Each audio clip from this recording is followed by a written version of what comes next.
सभी को नमस्कार। करियर फर्स्ट चैनल पर आपका स्वागत है।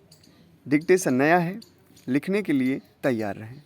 Ready start. भारत संसार के सभी देशों के साथ संधि और मैत्री की नीति का अनुसरण करता रहा है और ऐसे अवसरों पर जब भी यह आशा हुई कि हम शांति स्थापना के हेतु कुछ कर सकते हैं, हमारे देश ने जिम्मेदारियों को उठाने में कोई संकोच नहीं किया। कोरिया में मेरी सरकार ने तटस्थ राष्ट्रीय प्रत्यावर्तन आयोग की अध्यक्षता स्वीकार की और युद्धबंदियों के भविष्य के संबंध में अंतिम निर्णय होने तक उनकी देखभाल के लिए संरक्षण सेना वहां भेजी।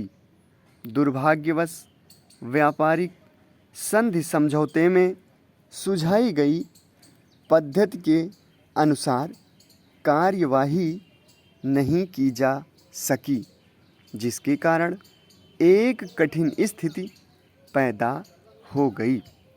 कुछ दिनों में ही आयोग अपना काम समाप्त कर देगा और संरक्षण सेना अब धीरे धीरे भारत वापस आ रही है। कोरिया में प्रमुख विवादग्रस्त प्रश्नों पर अभी तक निबटारा नहीं हुआ है।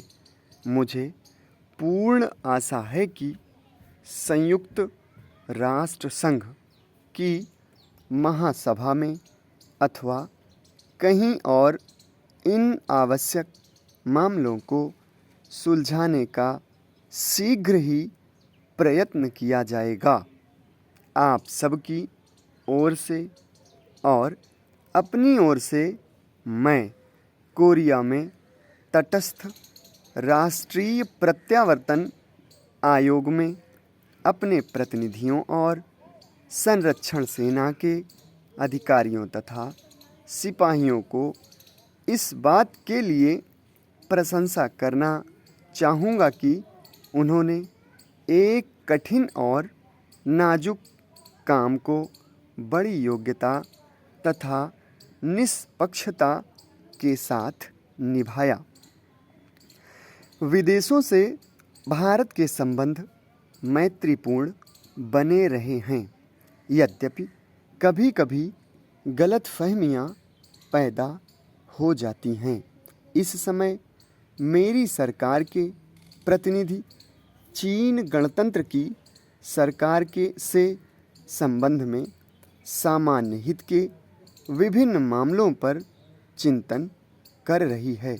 मुझे पूरी आशा है कि इस चिंतन के परिणाम स्वरूप सभी विशिष्ट समस्याओं के बारे में समझौता हो सकेगा।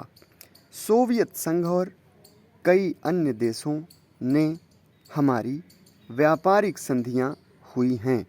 पिछले वर्ष हमारे प्रधानमंत्री पाकिस्तान के प्रधानमंत्री से मिले।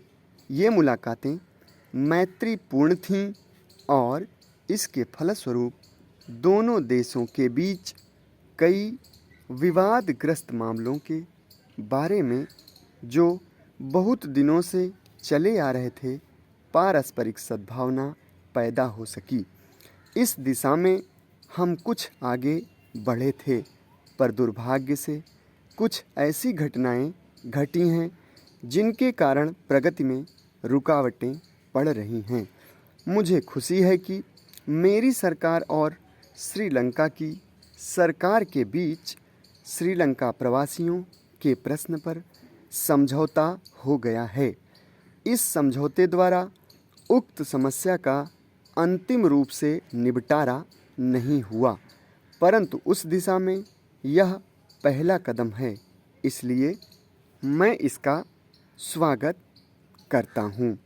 अपने पड़ोसी राष्ट्रों श्रीलंका तथा बर्मा से, जिनके साथ हमारा भौगोलिक ही नहीं बल्कि चिरकाल से सांस्कृतिक संबंध भी है। समाप्त। धन्यवाद।